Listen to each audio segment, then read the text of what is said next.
A very good morning to all my 10th class students. Yesterday, we have discussed in brief your civics first chapter, power sharing. Yesterday, I told you about the structure of the union government, which I have taught you in the 9th class.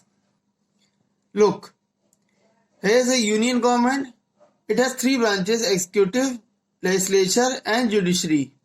Executive have some branches: president, prime minister, and council of ministers. Legislature has two branches. Legislature means parliament. It has two houses: Raj Sabha, which is known as upper house; Lok Sabha, which is known as lower house. Third is judiciary. The highest court in our country is Supreme Court. In second one, High Court, and third one, District Court. Now, in power sharing, there is a system of checks and balances, which means executive checks legislature, legislature checks judiciary, judiciary checks executive, and likewise. This is a proper system. All the three branches work under one roof, in which it is clearly showed that every branches are checking one another. In power sharing, this system happens. Now, one topic is there, that is majoritarianism in Sri Lanka. This is the most important topic. Very important topic, not most important, very important topic. First of all, you have to study about Belgium. Like it is said that Belgium is a small country in Europe, smaller in area than the state of Haryana.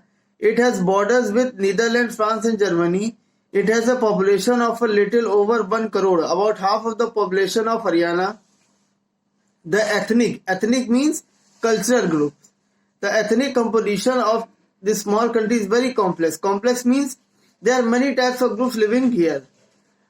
Of the country's total population, 59% lives in the Flemish region and speaks Dutch language. Another 40% people live in the Wallonia region and speak French. Remaining 1% of the Belgians speak German.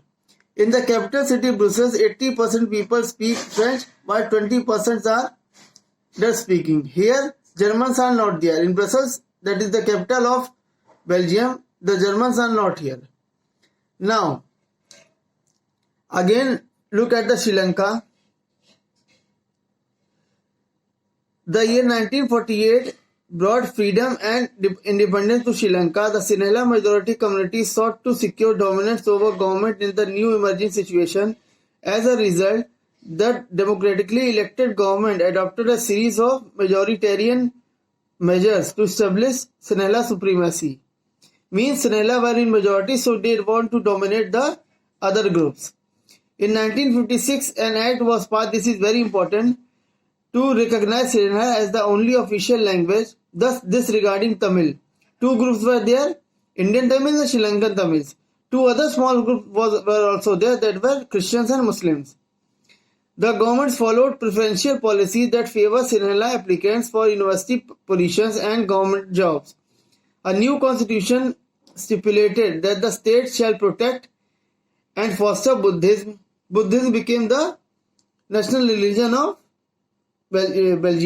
Sri Lanka.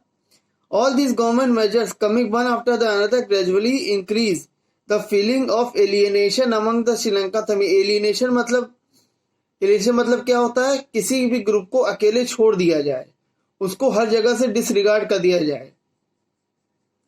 Alien क्या होता है? Alien वही होता है ना जो हमारे बीच में अजीब तरीके का आदमी आ जाता है तो हम लोग बोलते हैं यार ये हमारे जैसा नहीं है. सेम ऐसे ही यहाँ पे भी किया हुआ है.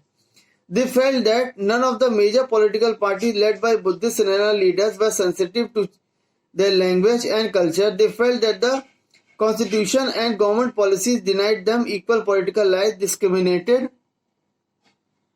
against them in getting jobs and other opportunities, and ignored their interests. As a result, the relations between the Sinhala and Tamil communities strained over time. Now, yesterday I told you about this thing.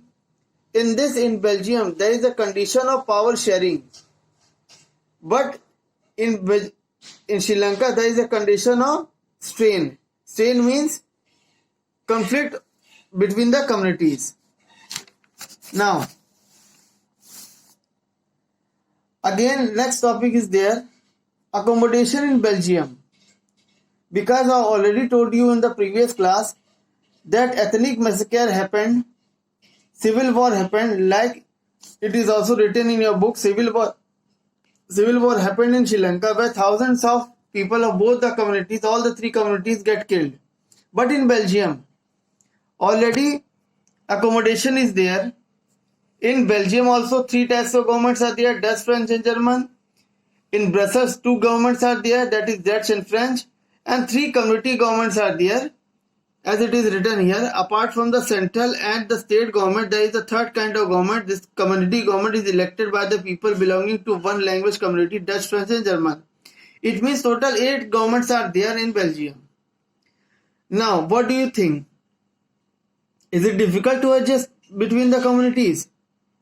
Now, if you think that it is difficult, then how we are living in India? Here also many communities are there, much more than Belgium, and we are living happily. And there is no conflict between the communities because our country is a democratic country. Our country constitution is the biggest constitution in the world. There is a rules and regulations for each and every community, each and every religion, each and every caste. Now, in that way only, one most important question comes that may comes in your board examination also. Why power sharing is desirable? That we will discuss in the next class.